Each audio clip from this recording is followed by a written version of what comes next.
Assalamualaikum warahmatullahi wabarakatuh. Selamat pagi, siang, sore,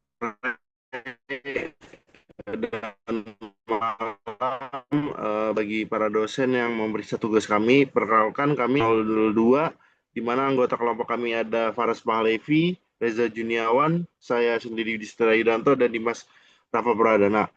Pada kali ini kami akan membahas tentang storage for wind farm, yaitu analisis desain penyimpanan energi untuk pembangkit listrik tenaga bayu atau biasanya pembangkit listrik tenaga angin. Oke, kita mulai. Oke, sebelum kita memulai analisis itu kita harus paham dulu karakteristik apa sih yang mau kita permasalahin, permasalahan pengen kita selesaikan. Nah, kita lihat nih, karakteristik di Indonesia itu gimana sih untuk PLTB, bisa dilihat dari gambar di South Sulawesi itu menduduki kapasitas paling tinggi. Berarti di sana tuh anginnya tuh sangat capable buat dibangun pembangkit listrik tenaga bayu. Nah, seperti kita ketahui, di sana tuh ada yang paling gede tuh PLTB Tolo Jeneponto sama Sidrap yang akan kita bahas sebagai studi kasus. Nah, di sana tuh energi konsumsinya tuh dapat menghasilkan megawatt yang cukup besar lah, sekitar 147 megawatt. Nah, bagaimana sih karakteristik PLTB itu? Pertama, dia tuh fluktuatif, produksi energinya nggak konstan, di mana sesuai dengan kondisi angin, yaitu kemudian perlu sistem pendukung untuk kestabilan. Nah, karena bergantung pada kondisi angin, kapasiti faktor PLTB-nya tuh jadi berbeda-beda nih. Nanti akan ada di slide berikutnya. Kalau untuk pembangkit angin darat tuh biasanya 30-40%. Nah, nanti kita buat nilai capacity buat menentukan energi konsumsinya tuh kita menggunakan rata-rata 35%. Nah, untuk pola produksi PLTB tuh produksinya tuh relatif rendah pada siang hari. Kalau malam tuh dari sore ke malam tuh lebih bagus. Kemudian fluktuasinya tuh terjadi sepanjang waktu karena perubahan kecepatan angin tidak bisa dikontrol. Oke, dengan kapasitas sistem terpasang 147 megawatt, maka variasi daya PLTB itu di Indonesia dapat diestimasi dari capacity faktornya sepanjang hari. Nah, bisa dilihat dari grafik nih. Di titik tertingginya tuh sekitar 70, yaitu 73, dan terendahnya tuh 29. Nah, itu tuh tergantung sesuai dari jam-jamnya. Kita ambil studi kasus setiap 3 jam. Nah, dari variasi ini kita bisa menghitung nih, merata-ratakan prediksi daily energy yang dihasilkan dengan menggunakan eh, P rate kali capacity factor kali 24 jam. Nah, rata-ratanya itu kapasitas terpasang 147 dikali 0,35 dikali 24, sehingga dapat kita ketahui energinya yang dihasilkan itu 1,23 gigawatt per hari. Nah, dari sini karena hasilnya tidak stabil produksinya tuh, maka diperlukan energi storage yang akan kita bahas ke depannya, yaitu untuk menyimpan energi ketika produksi angin tinggi, kemudian menyediakan energi ketika produksi angin rendah, dan yang terakhir menjaga stabilitas sistem listrik.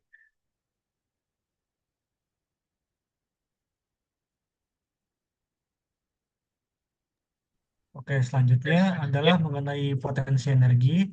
Nah, pertama yaitu adalah mengenai karakteristik PLTB, yaitu di mana eh, tantangan dari meskipun potensinya besar, PLTB itu juga memiliki tantangan yaitu intermitensi dan wind curtailment. Nah, untuk yang pertama adalah resiko intermitensi.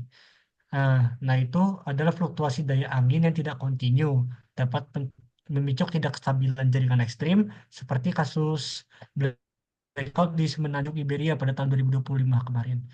Nah, kemudian selanjutnya ada isu curtailment. Nah, saat produksi menjadi waktu permintaan, masyarakat sedang rendah, energi itu terpaksa dibuang. Nah, itu disebut fenomena curtailment. Nah, yang ketiga adalah solusi terintegrasi. Nah, di mana dengan adanya dua masalah tersebut, kita harus memiliki sebuah solusi. Nah, solusi yang terbaik itu adalah penyimpanan energi. Nah, di mana penyimpanan energi ini itu harus apa yang dapat menekan harus dapat menekan penyimpanan energi berbasis DRL ini terbukti dapat menekan pembuangan energi sebesar 2,3 kali lipat. Nah, untuk skemanya dapat dilihat di gambar sebelah kanan berikut. Oke, lanjut. Nah, selanjutnya adalah optimalisasi jaringan energi dan stabilitas jaringan. Nah, PLTB itu umumnya memiliki capacity factor di kisaran 20 hingga 40%. Ini sesuai eh, yang dijelaskan di sebelum-sebelumnya. Nah, di mana eh, capacity factor itu memiliki rumus produksi energi aktual dibagi dengan kapasitas terpasang dikali dengan total waktu.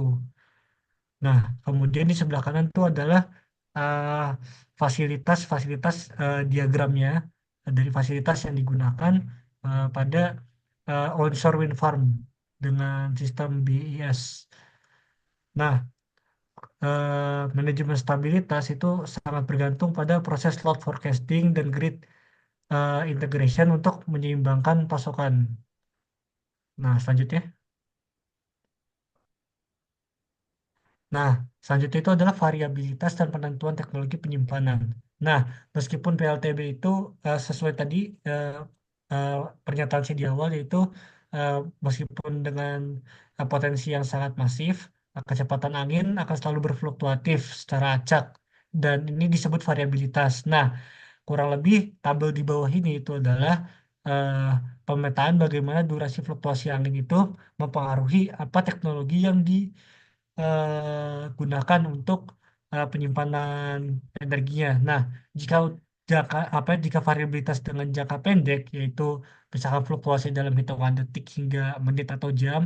Nah, kebutuhan sistem itu yang dibutuhkan itu adalah respon yang sangat cepat untuk menjaga kestabilan pasokan dan tegangan. Maka dibutuhkan rekomendasi teknologi yang dibutuhkan adalah BES atau eh, battery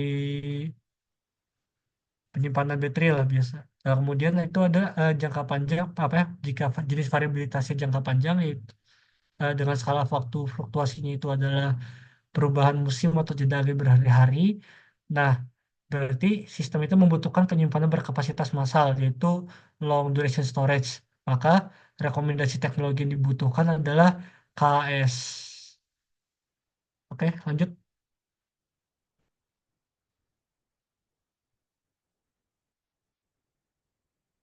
Lanjut.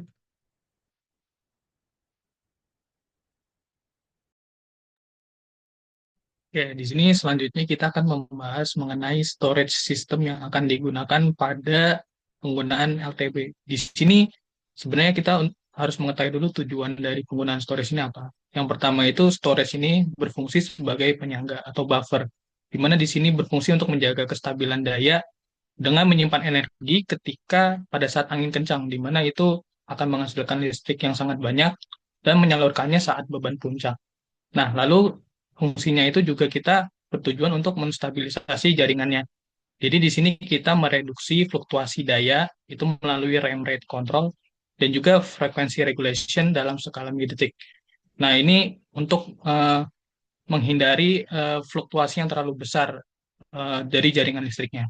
Lalu di sini ada optimalisasi dari PLTB-nya. Di sini kita ingin meminimalisir curtailment tadi yang sudah disebutkan, yaitu pengurangan produksi listrik secara sengaja. Nah, itu untuk mengubah sumber energi intermittent menjadi daya yang lebih terprediksi.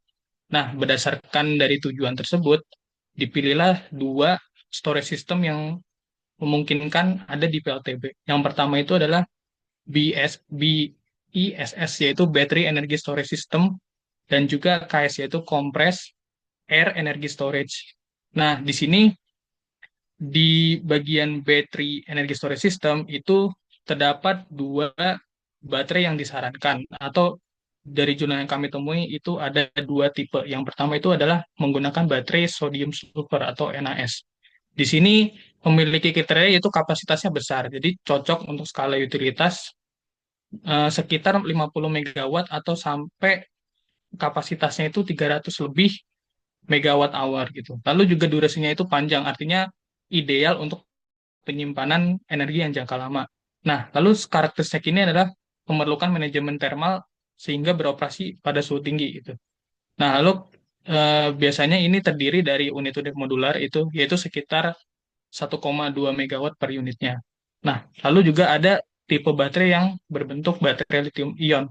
Nah, di sini baterai lithium ion ini itu dia mengincar efisiensi yang tinggi yaitu mencapai 90 sampai 95%. Nah, lalu juga responnya itu cukup cepat. Nah, sehingga tuh lebih unggul untuk power smoothing dan juga frekuensi regulation-nya. Nah, tapi durasinya itu menengah. Umumnya itu sekitar 2 sampai 4 jam untuk kapasitasnya itu sebesar 100 sampai 200 megawatt hour untuk sistem yang dengan dayanya 50 megawatt gitu. Nah, lalu juga energi density-nya itu tentunya sangat tinggi sehingga responsif terhadap fluktuasi instan gitu. Nah, lalu di sini ada tipe kedua dari KS, tipe kedua yaitu KS, di mana di sini dari jurnal yang kami temukan itu kapasitas daya dan energinya itu 1 megawatt hingga lebih dari 300 megawatt gitu. Nah, lalu juga tekanan operasinya di sini karena mekanismenya KS ini adalah kompresi air itu, maka pressure ini sangat penting juga. Di mana di sini kalau misal menggunakan konvensional KS itu menghasilkan 6 sampai 10 megapascal gitu. Nah, kalau menggunakan advanced KS itu dia bisa menghasilkan 13 sampai 30 megapascal. Nah, lalu juga efisiensi dari sistem ini juga lumayan cukup tinggi yaitu sekitar 60 sampai 80%. Boleh di next. Nah, lalu bagaimana sih cara mekanisme dan kriteria dari energi storage masing-masing? Nah, yang pertama itu ada baterai energi storage, di mana di sini dalam fase charging itu baterainya menyerap kelebihan energi dari turbin angin sangat saat diproduksi tinggi. Nah, lalu baterai tersebut mengubah energi listrik itu menjadi energi kimia dalam sel baterainya. Nah, lalu baterai ini itu mengalami power smoothing, di mana ini mengalami stabilisasi, yaitu merespon fluktuasi angin itu dalam skala milidetik, dan juga melakukan rem rate control untuk menghaluskan grafik output dayanya yang tidak stabil itu. Nah, ketika fase discharging itu dia menyalurkan energi kembali ke jaringan saat kecepatan angin itu rendah atau beban puncak yang digunakan di sekitar masyarakat itu. Nah, ini juga menjaga stabilitas frekuensi dan kualitas listrik itu menjadi tetap konstan gitu. Nah, BS ini memiliki efisiensinya tuh yang tinggi, responnya sangat cepat dan responnya sangat cepat untuk menstabilkan daya gitu. Tetapi kapasitas penyimpanannya itu biasanya lebih kecil dan investasinya biasanya relatif lebih tinggi gitu. Nah, untuk KAIS sendiri fase chargingnya itu adalah kelebihan energi dari turbin angin itu digunakan untuk menjalankan kompresor. Nah, jadi di sini energi listrik itu dirubah menjadi energi potensial tekanan dalam reservoir bawah tanah. Seperti yang kita lihat itu, jadi ketika energi listriknya kelebihan, itu akan menggerakkan kompresor. Nah, kompresornya itu akan mengisi salt cavern, yaitu gua bawah tanah yang itu dia menyimpan kompres air gitu. Nah, di penyimpanan ini udaranya itu disimpan dalam tekanan tinggi tanpa mengalami degradasi kapasitas gitu. Jadi cocok untuk jangka panjang.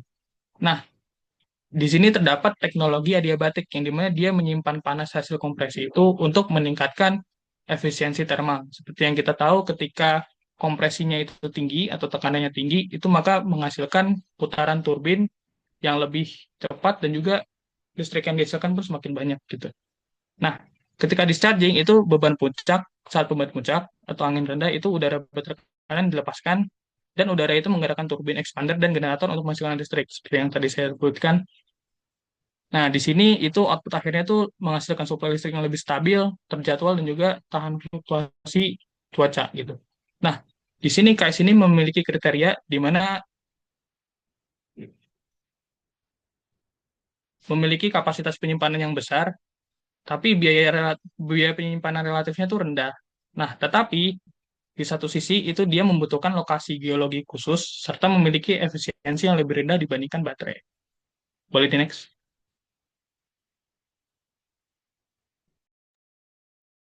Oke, untuk selanjutnya itu mengenai analisis ya, di mana kita mengambil dari salah satu referensi yang seperti di tabel ini, yaitu perbandingan antara si CAES dan juga si Lyon.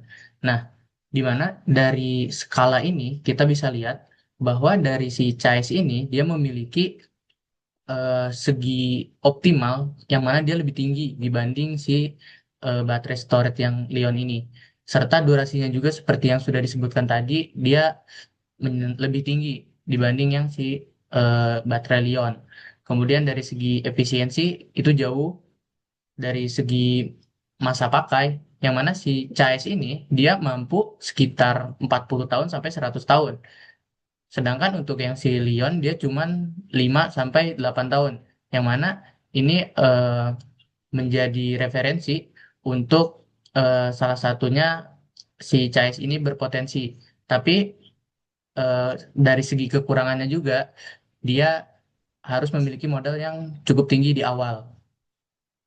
Jadi untuk si CAS ini dia memiliki eh, investasi awal yang cukup tinggi. Tapi setelah itu dia cukup relevan dan juga konsisten.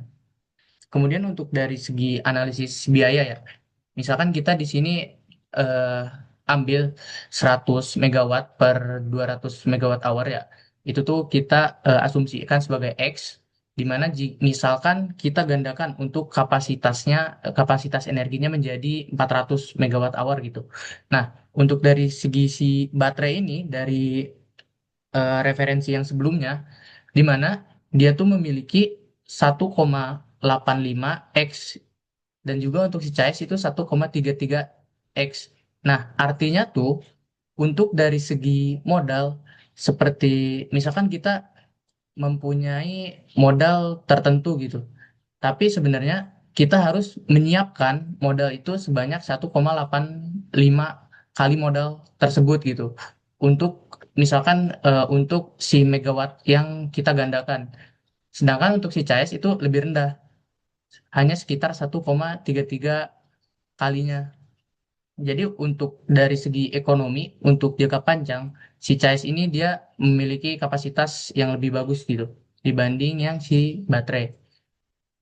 Oke, boleh di next. Nah, kelompok kita juga menghitung untuk dari segi efisiensinya ya, yang mana dari efisiensinya itu energi yang dikeluarkan dibagi dengan energi yang dikonsumsi gitu.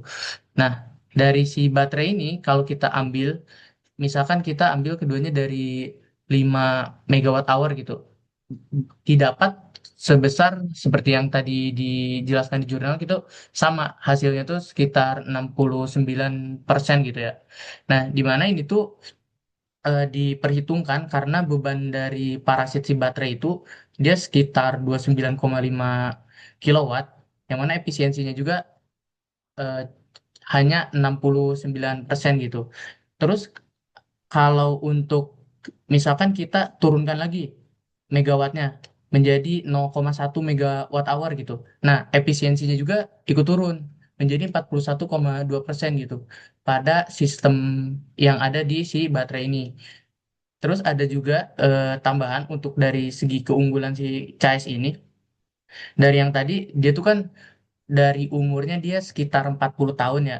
Nah, jadi kita hanya melakukan overhaul dari setiap 40 tahun ini. Jadi tidak akan perlu mengganti seperti si baterai ini. Soalnya si baterai, misalnya kita ambil 5 tahun yang paling cepat, dia perlu dari sampai 4 tahun ini, dia perlu 8 kali pergantian untuk 40 tahun ini. Kemudian di sini kelompok kita juga menggambarkan skematik dari si CAES itu. Dari si PLTB ini bisa disalurkan energi yang berlebih ke CAES ataupun ke base lithium, kemudian bisa disalurkan juga ke penyuplaian energi dan disuplaikan ke perumahan-perumahan pemukiman. Boleh di next? Oke, itu selanjutnya mengenai contoh kasus yang ada di PLTB Sidrap ya. Di mana di sini ada ketentuannya juga. sudah diketahui dari sumber si PLTB. Di sini ada total kapasitas, jumlah turbin, dan juga kapasitas turbin, dan juga panjang baling-balingnya. Nah, kita bisa hitung dari power si wind turbin itu, kita dapat sekitar 0,75 megawatt gitu. Nah, dari 0,75 megawatt ini kita kali dengan koefisien dia. Koefisien ini diambil dari referensi yang si PLTB Sindrap ini. Nah, kita kalikan dia mencapai 0,351 megawatt. Terus, kemudian dari si PLTB Sindrap ini dia memiliki 10 megawatt sampai 75 megawatt gitu. Dari segi minimum dan juga maksimumnya. Nah, selanjutnya itu mengenai penyimpanan ya. Misalkan kita ambil penyimpanan yang seperti dibahas sebelumnya itu 50 megawatt dan juga energi yang tersimpannya itu sekitar 36,88 megawatt hour. Nah, kita dapat durasi yang didapat dari si CAIS dan juga lithium ini dari PLTB ini itu sekitar 7,26 jam gitu. Baik, next. Nah, untuk kesimpulan dari semua ini yaitu yang pertama tuh dari si base-nya ya. Dia yang mana dia unggul dari segi cepat, efisiennya yang cukup tinggi, tapi tidak setinggi yang dari si CS. Kemudian dari kelemahannya itu dia jangka pendek gitu. Kalau kita investasi sekitar 5 sampai 8 tahun itu dia lebih cukup unggul. Kemudian untuk dari segi rekomendasinya itu dari pemilihan teknologi ya, kita harus melihat dari durasi penyimpanan juga, biaya investasinya juga, serta efisiensi dan juga umur operasional. Kemudian untuk tujuannya itu mencapai integritas energi angin yang lebih stabil, andal, dan ekonomis. Mungkin sekian yang bisa disampaikan, kurang lebihnya mohon maaf dari kelompok kita. Wassalamualaikum warahmatullahi wabarakatuh.